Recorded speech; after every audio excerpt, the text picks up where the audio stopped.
গুপ্তধন ও অভিশাপের চাবি। লেখক নাহিয়ান আহমেদ। পর্ব ১। পুরনো মানচিত্রের রহস্য। রতন ছিল গ্রামের এক সাধারণ ডাকপিয়ান। তার কাজ ছিল সাইকেলে চড়ে মাইলের পর মাইল ঘুরে চিঠি পৌঁছে দেওয়া।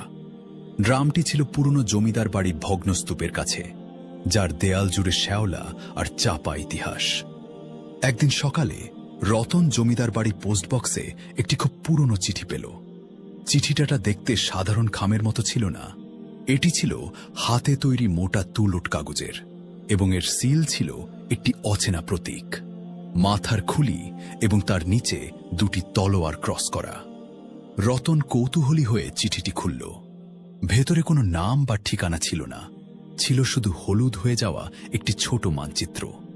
মানচিত্রটিতে আঁকা ছিল শুধু জমিদার বাড়ির ভেতরের নকশা, আর একটি নির্দিষ্ট স্থানে একটি লাল ক্রস চিহ্ন।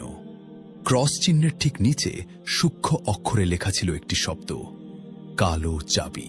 রতন মানচিত্রটি নিয়ে গ্রামের সবচেয়ে প্রবীণ ব্যক্তি সুরেশ কাকার কাছে গেল। সুরেশ কাকা জমিদার বাড়ির ইতিহাস সম্পর্কে অনেক কিছু জানতেন। সুরেশ কাকা মানচিত্রটি দেখে চমকে উঠলেন। তিনি কাঁপতে কাঁপতে বললেন, রতন, এই মানচিত্র জমিদার রুদ্রনারায়ণের। লোকে বলতো রুদ্রনারায়ণের ছিল এমন এক গুপ্তধন যা রক্ষা করার জন্য তিনি এক ভয়ঙ্কর অভিশাপ ডেকে এনেছিলেন। অভিশাপটা হল, যে এই গুপ্তধন স্পর্শ করবে তার জীবনের সবচেয়ে প্রিয় জিনিসটি তার কাছ থেকে কেড়ে নেওয়া হবে। রতন ভয় পেয়ে গেল।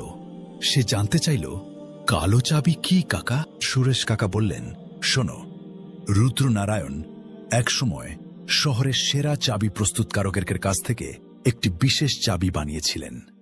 সেটা কোনো সাধারণ তালা খোলার চাবি ছিল না। গল্প আছে, সেই চাবি দিয়ে রুদ্রনারায়ণের জীবনের সবচেয়ে বড় দুর্বলতা এবং তার গুপ্তধনের দরজা খোলা যেত। এই চাবি ছিল পুরোপুরি কালো, অভ্র দিয়ে তৈরি, তাই এর নাম কালো চাবি। কাকার কথায় রতনের কৌতূহল এবং ভয় দুটোই বাড়ল। সে মানচিত্রটি আবার দেখল। লাল ক্রস চিহ্নটি জমিদার বাড়ির পশ্চিম দিকের একটি পরিত্যক্ত কূপের দিকে নির্দেশ করছে। রতন ঠিক করল, সে পরীক্ষা করে দেখবে।